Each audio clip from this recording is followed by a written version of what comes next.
Shalom, selamat pagi, salam sehat untuk kita semua.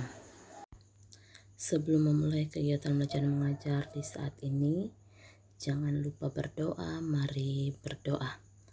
Kami bersyukur padamu Tuhan, karena hari ini Tuhan terus menyertai kami. Kami boleh bangun dengan tubuh yang diberkati. Dan di saat ini kami diberi kesempatan untuk belajar kembali. Tuhan kiranya memberi kami hikmat, kepintaran, pengetahuan agar kami boleh belajar dengan baik dan boleh bermanfaat dalam hidup kami.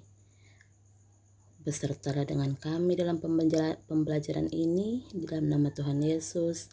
Amin. Nah, tentu di masa pandemi saat ini kita harus tetap jaga kesehatan dengan cara yang pertama, sering memakai masker.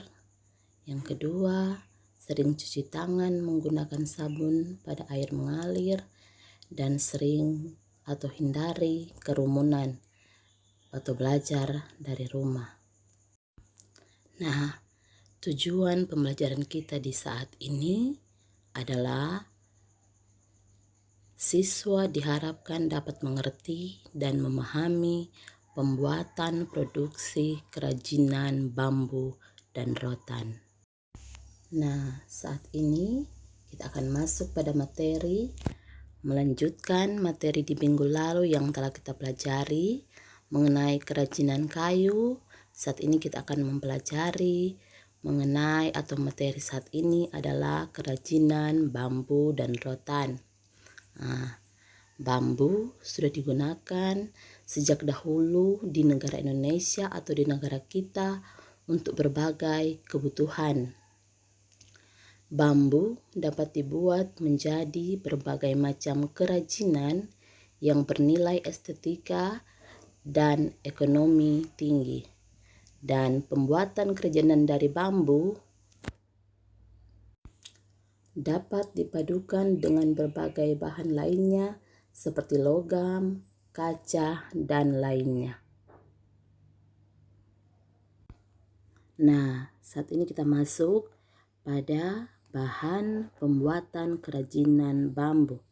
Nah, di sini ada gambar, bisa kita lihat bahan-bahan pembuatan kerajinan bambu. Ada aneka bambu atau bermacam-macam bambu yang kita harus pilih. Berikut ada pewarna politur untuk mewarnai bambu, ada lem kayu, dan ada paku.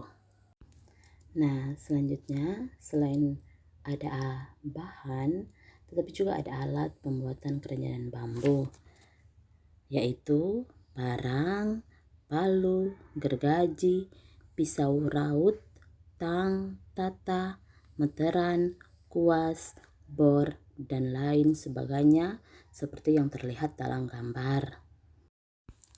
Nah, kita juga bisa lihat pada gambar beberapa contoh produk kerajinan dari bambu. Contoh sandal, aneka alat rumah tangga, kap lampu, dan tempat tidur. Nah, di sini proses pembuatan kerajinan bambu. Sebelum pembuatan kerajinan bambu, kita harus memilih bambu yang baik. Nah, bagaimana cara memilih bambu yang baik? Digunakan adalah yang pertama, pilihlah bambu yang tidak terlalu muda dan tidak terlalu tua. Kedua, setelah ditebang lalu dipotong sepanjang 2 atau sampai 3 ruas. Ketiga, simpan di tempat yang sejuk dan tegakkan hingga 5 sampai 6 hari. Dan yang keempat, pilihlah bambu yang memiliki ruas paling panjang agar mudah dibentuk kerajinan apa. Nah, ini juga ada gambar contoh bagaimana proses pembuatan kerajinan bambu atau kerajinan yang terbuat dari bambu, atau bisa saja kita lihat dalam YouTube atau media lainnya. Nah, berikut kita masuk pada kerajinan yang terbuat dari rotan. Nah, sebelum masuk dalam bahan dan alat, Ibu akan sedikit menjelaskan. Rotan merupakan sejenis tanaman akar-akaran liar yang banyak tumbuh di daerah hutan hujan tropis. Bagian dalam rotan jika dibelah akan menghasilkan tali rotan yang tipis yang disebut fitrit atau petrik. Dan penghasil rotan mentah terbesar di Indonesia adalah Pulau Sulawesi dan Pulau Kalimantan. Selanjutnya, bahan pembuatan kerajinan rotan. Di sini ada gambar bahan-bahannya. Pertama, rotan batang, rotan kupasan atau kulit luar, rotan isi atau fitrit, minyak tanah, belerang, paku dan pewarna politur.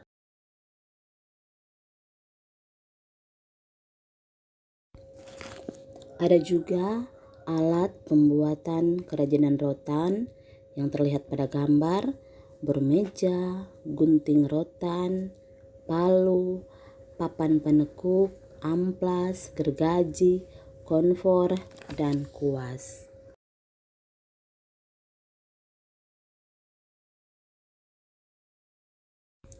Berikut ini juga ada contoh-contoh hasil produksi kerajinan yang terbuat dari rotan yang sebenarnya sudah sering kita lihat. Ada hiasan gerobak becak, ada aneka tas, ada tas rotan masa kini, dan aneka produk kebutuhan rumah tangga yang sudah sering kita lihat di toko-toko atau sering kita lihat orang berjualan.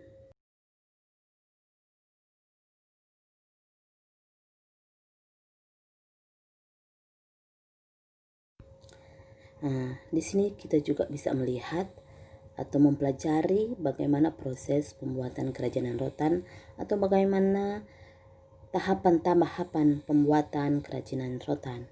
Tentu yang pertama, pembuatan kerangka.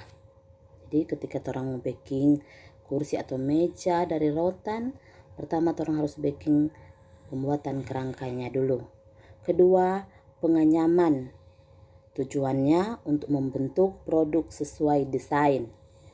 Ketiga, pengecetan,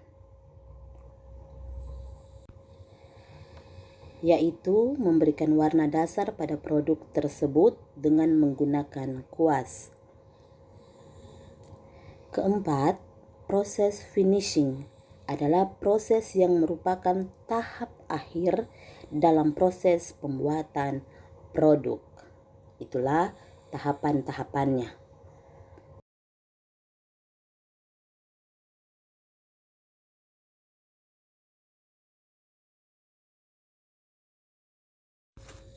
Nah, demikian atau itulah materi pembelajaran prakarya kelas 9 di saat ini atau di hari ini.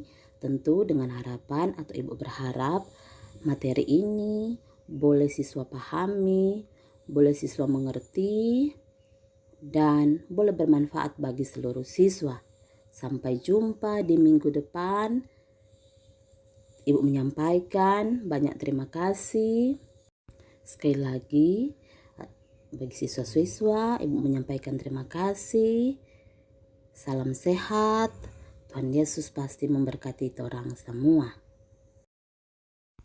Dan ini adalah tugas untuk dibuat dan dimasukkan.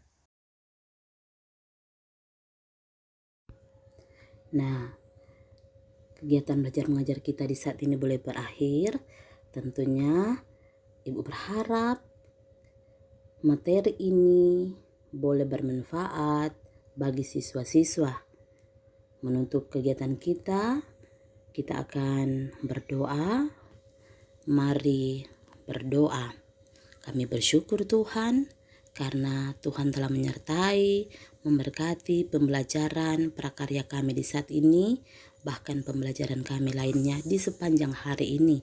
Biarlah pembelajaran atau materi yang boleh kami dapat dari guru-guru kami boleh bermanfaat bagi kami dan berguna sehingga boleh terpakai dalam kehidupan kami ke depan. Kami akan melanjutkan aktivitas kami Tuhan Yesus, kiranya juga pemberkatan dari Tuhan menjadi bagian hidup kami.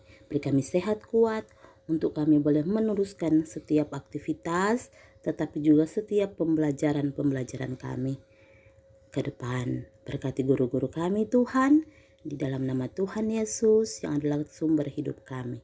Amin.